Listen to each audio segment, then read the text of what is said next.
Hello friends, this is Hatim Ramprawala, and in this video we will revise chapter number 2, that is risk management of CA final SFM for November 2020. Okay, so let's start. Basically the aim is to revise the illustrations, but in this there are just two illustrations, one illustration and one test your knowledge, and both are based on the concept VAR, that is value at risk. So we'll first see the concept of what is value at risk, and then we'll proceed with sums. Okay, so just first we'll quickly go through the theory part. It will just take 5 minutes, and then we'll solve the two basic sums, and we'll be done with chapter number 3. Okay, so value at risk, as per the Wikipedia, VAR is a measure of the risk of investment given the normal market condition in the set of the period, say one day. It estimates how much the investment might lose. This investment can be portfolio, capital investment, foreign exchange, etc. VAR answer two basic question, that is what is the worst case scenario and what will be the loss. So in this VAR, what we calculate is that what will be the how much will be the loss, what is the worst case scenario in a particular day, in a span of 10 days, what will be the loss, what will be the maximum loss, that we calculate in this VAR. So feature of the VAR, the how it is basically calculated, that also we'll get to know in this. That following are the main features of the VAR. Component of calculation. VAR calculation is based on the three components, that is time period, will require the time, that is for a day, 2 day, month, weeks, and so on. Then confidence level, generally 99 to 90, 95 to 99, and loss in percentage or in amount. So we get in this the loss in percentage or in amount. So components of calculation of VAR. VAR calculation is based on the following three components.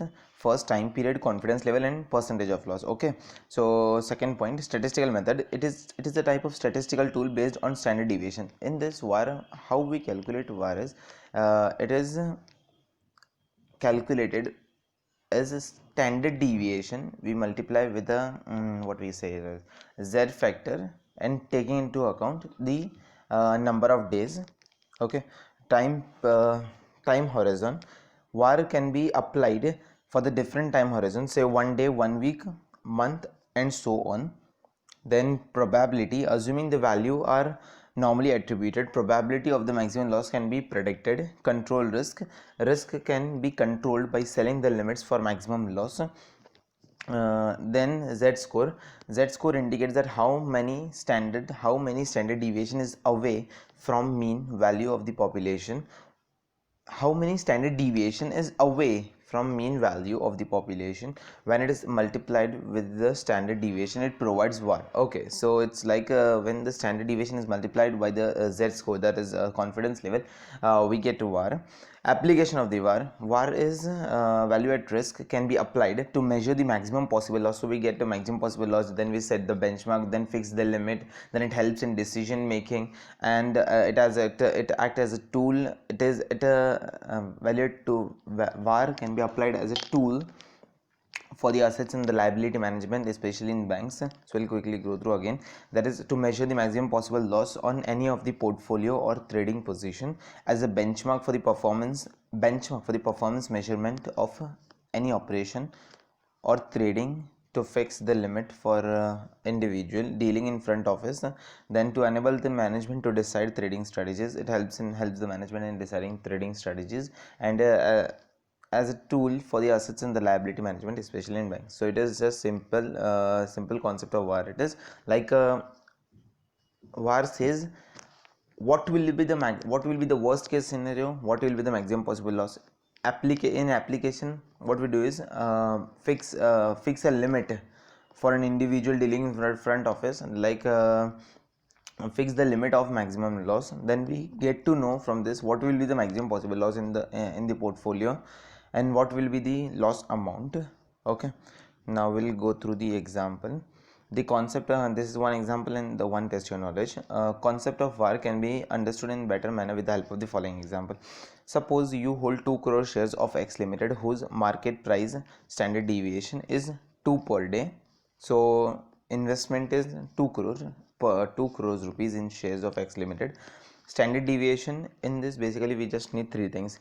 It is calculated, we need a standard deviation, we need a z-score probability, and we need a how it is means for how many days we need, that is time period. That is then assuming 252 days trading days a year, determine the maximum loss level over a period of 1 trading day and 10 trading day with 99% confidence level. Answer: assuming the share price are anomaly for levels of 99%, the equivalent z score from the normal table of cumulative area shall be 2.33. So it is, so 99% z score value is cumulative area value is from the normal table is 2.33. Volatility in terms of, basically in this question they will give 99% only, so 90 so the value of 99 is 2.33. Volatility in terms of rupees shall be, so what we'll do is multiply the investment with standard deviations. 2 crore into 2% is will get 4 lakhs. The maximum loss for one day at a 99% confidence level is, so after multiplying with the standard deviation with the investment, we'll multiply that with the z score, that is 4 into 2.33, so 9.32 lakhs. It is for one day, and for 10 days what we'll do simply is 10 root, so it will be for 10 days into 9.32 lakhs is equal to 29 lakhs. So it is the maximum loss for 10 trading days. Okay, so we are done with this, and one test your knowledge question as well we'll do, and we are done with this concept. Question number, practical questions. Consider the portfolio consisting of 1 2 3 4 5 6 2 crore 2 crore rupees investment in shares XYZ and 2 crore investment in share ABC. So in two companies have been investment has been made in the portfolio, XYZ and ABC. The daily standard deviation of both this share is 1%, and the coefficient correlation between them is 0.3. You are required to determine the 10 days 99% value at risk for the portfolio. So now if two investments are given, so the formula will be, see in the answer part, standard deviation for the daily change in the investment is each asset is 2 lakh, that is for each asset is 2 lakh. See how we got is 2 lakh is 2 crore investment value, and when we multiply that with the standard deviation, that is 1%, will get 2 lakh rupees, and there are two investments. So the variance will be calculated as 2 square plus 2 square plus 2 into coefficient correlation into 2 into 2. From that we'll get the variance, and the standard deviation will be the root of variance. So 10.4, the whole root is 3.22. Accordingly the standard deviation for 10 days will be, we just multiplied 10 root into 3.22, so we'll get the 10 days factor multiplied by the standard deviation, and then what we'll do is multiply that with the z score. So how much percentage they are given, 99% level, so it will be 2.33. so just simply multiply 10.18 into 2.33, will get 23.72 lakhs. So this is the maximum possible loss for 10 days. So the 10 days 99% value at risk is therefore 23.72. Okay, so we are done with this. Thank you for watching the video.